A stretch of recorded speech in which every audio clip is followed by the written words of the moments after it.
ध्येय निश्चिती आणि जिद्दीनंच यश शक्य. जिल्हाधिकारी अमोल येडगेंचं वक्तव्य. IAS अधिकारी ऋषिकेश आलासे यांचा भव्य नागरी सत्कार. युवकांनी वयाच्या 20 ते 30 या कालावधीत आपलं ध्येय निश्चित करून आवडीच्या विषयात सातत्यानं अभ्यास केल्यास स्पर्धा परीक्षेमध्ये यश निश्चित मिळतं. अपयशानं खचून न जाता जिद्द, चिकाटी आणि कठोर परिश्रम यांच्या जोरावर पुढे जात राहणं गरजेचं आहे, असं प्रतिपादन जिल्हाधिकारी अमोल येडगे यांनी केलं. कुरुंदवाड इथं श्रीधनपाल अण्णा आलासे सोशल युथ फाउंडेशन व कुरुंदवाड नगरीच्या वतीनं IAS अधिकारी ऋषिकेश आलासे यांच्या नागरी सत्कार सोहळ्याचं आयोजन करण्यात आलेलं होतं. देशात 61 व महाराष्ट्रात प्रथम क्रमांक मिळवत कोल्हापूर जिल्ह्यासह कुरुंदवाडचं नाव उज्ज्वल करणाऱ्या ऋषिकेश आलासे यांचा गौरव करण्यात आला.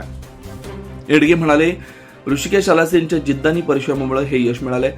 त्यांचा आदर्श युवकांनी घ्यावा. प्रत्येकानं समाज परिवर्तनासाठी पुढाकार घेऊन समाजसेवा करावी. आमदार राजेंद्र पाटील यड्रावकर यांनी त्यांच्या यशाचं कौतुक करत विकास कामांचा आढावा दिला.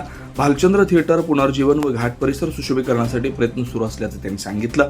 सत्काराला उत्तर देताना ऋषिकेश आलासे यांनी आपल्या यशामागं आई-वडिलांचं योगदान, स्थानिक संस्कार कारणीभूत असल्याचं सांगितलं.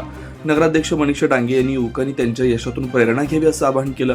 कार्यक्रमाचं स्वागत प्रास्ताविक अरुण आलासे, प्राध्यापक BD सावरगावी यांनी केलं. यावेळी माजी नगराध्यक्ष रामचंद्र डांगे, प्रांताधिकारी दीपक शिंदे, प्रभारी तहसीलदार महेश खेलारी, उपनगराध्यक्ष दीपक गायकवाड, माजी नगराध्यक्ष दादासाहेब गायकवाड, प्राध्यापक सुनील चव्हाण, जय कडाळे, अजित देसाई, रामचंद्र मोहिते, अक्षय आलासे, राजू आवळे तसेच सर्व माजी नगरसेवक, विविध क्षेत्रातील मान्यवर उपस्थित होते.